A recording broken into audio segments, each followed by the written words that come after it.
昨古历3月初3是上帝公生日，超过200档历史的家己千秋祭伫上帝公庙举办，12公尺悬的千秋拢是刺竹啊甲茶器的。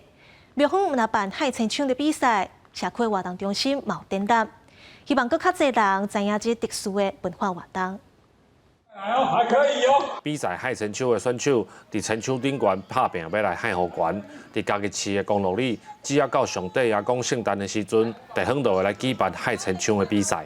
就很好玩啊，会感觉飞出去的感觉。很花体力，全身肌力都会花到。哦，对，很累。有点恐怖了，但没有太大，因为以前有玩过像这种一样的高空游戏。 除了刺激的比赛，社区嘛透过文物甲老相片的展览，揭解这项文化的背景甲历史。里长讲，因为上帝爷公的保庇甲指示，所以这个所在才有家己唯一海千秋的特殊文化。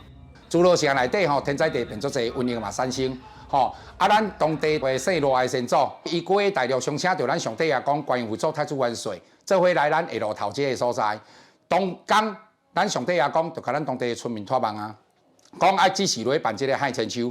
好，这差不多有300几档前的代志。我觉得这是一个传统的技艺啊，而且它这个东西它全部都没有钉子，然后就是这样子绑起来的。然后我觉得这个传统技艺没有好好的保留的话，就会不见这样。庙方表示，千秋祭是民俗活动，嘛是体育的比赛。